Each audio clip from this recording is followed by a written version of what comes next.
Hi everybody, it's Tiffany here. If you're listening to this video right now, it's April 12, 2019, and we've just experienced an immense amount of energy of releasing of the old and allowing the new energy to come in.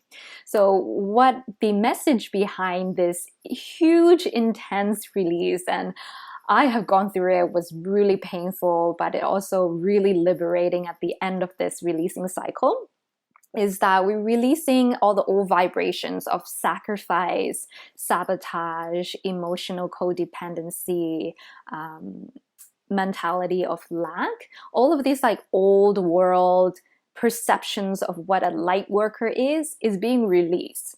And there's this new paradigm, new energy of what it's like to be a light worker in the fifth dimensional space. And we have been preparing for this for quite a while, but I feel really called to share this message in this video today.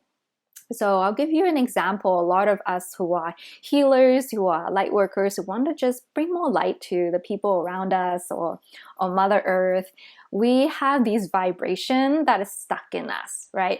The witches that were burned, the healers that failed your tribe, even looking at Jesus' story from the Bible that they tell us there's more to the Bible, but that's for another story, of Jesus' sacrifice. So we think that, oh, okay, in order to reach Christ consciousness, we have to sacrifice ourselves to that degree. So then what happens a lot of times is light workers carry this ego, right? That it needs to sacrifice itself, it needs to sabotage itself, or it needs to rescue people, and it needs to be very painful. We need to suffer in order to have success.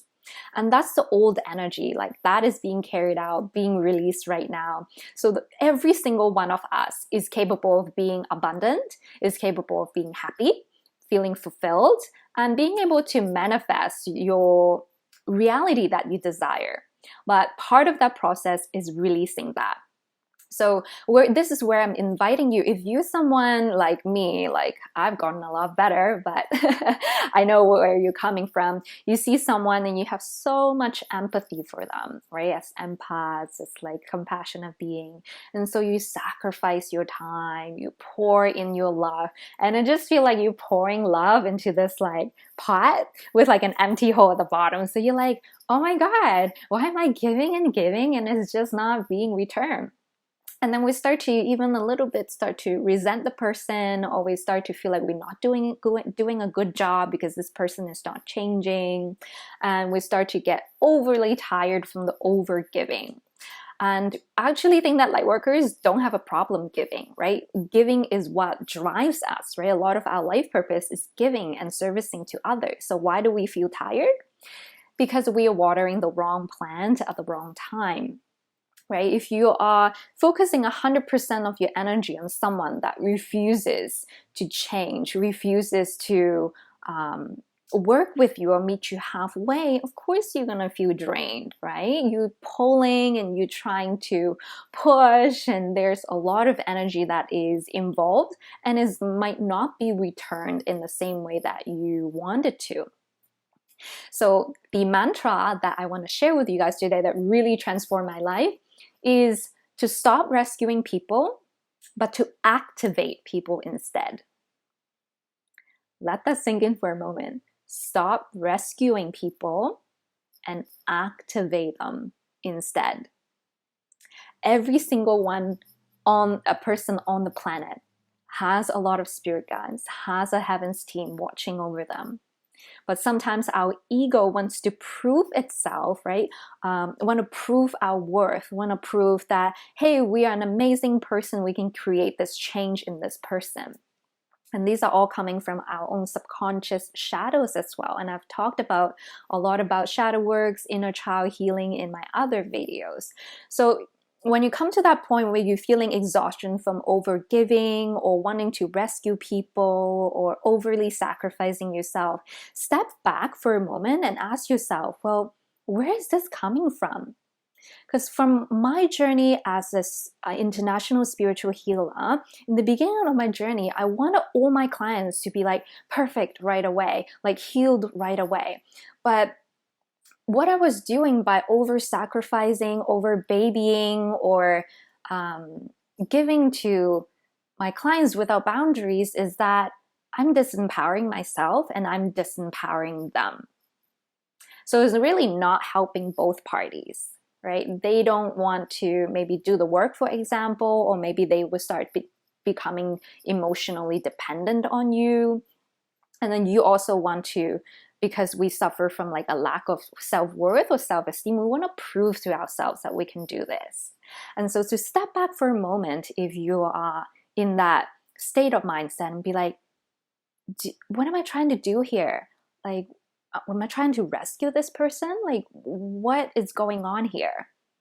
To really go down and reflect. And I know sometimes it's very painful to do this work, right? To become self-aware, to become self-conscious. And it's okay, I understand, because I have been in the victimhood mindset for a very long time, a difficult childhood, sexual abuse, abusive relationships.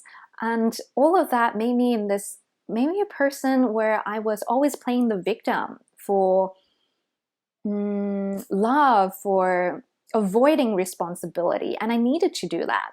And I always say that, you know what, if people are healing and if they're in a victim mindset, you got to honor that as part of the healing journey. But there comes a point of time, someone in their life will activate them, and then they will slowly start to step out of that victim mindset and become a problem solver. Right? When we're in the victim mindset, we focus on the problem. When we become the victor, we focus on the solution. Right? So we just got to honor where we at. Like for me, looking back, I needed to experience what it's like to be a victim. I needed to just let myself be broken, let myself experience depression so that I can come out of it. Honor that process. The more you fight it, the more you're going to be exhausted, right? Just allow yourself to be like, okay, this is where I'm at. Even if my family don't understand, I just gotta stay strong and give myself that space to honor my own journey. So with that being said, now to summarize the video is to really come from a space of compassion, right? Imagine or visualize yourself being your higher self, looking down on this situation, right? And asking, what is going on here? What is this karmic pattern? So for a lot of us, this happens over and over again, where we feel like we are giving, sacrificing, and sometimes it just is never enough. Then you gotta ask, okay, where did I go wrong? Or should I say, what should I be learning right now, right? And for me, a lot of times is boundaries, where I try to be nice and enlightened and perfect and love and light, and I forget to honor my boundaries, right? We become way too nice to the point where we start to disempower both parties. So as a light worker in this new paradigm, it's really for us to stand up and to become the beacon, right? You can still go and help other people. You can still help. I'm not saying like abandon everybody and just like peace out. I'm saying that to change how you approach your old karmic repeating patterns as this new light worker, without the sacrifice, without the suffering, without that scarcity mindset. Really allow yourself to think, project yourself into the 5D, right? Just imagine as you're traveling the 5D, well, how do people interact with each other, right? And then bring that frequency into Earth. I hope that this video have helped you, and as it has helped me in my past and even in the present. And if you have any questions, feel free to let me know in the comment section below. And if you like any content on starseeds, spirituality, shadow work, inner child work, please feel free to subscribe to my channel, and I cannot wait to see you guys in the next video. Ciao!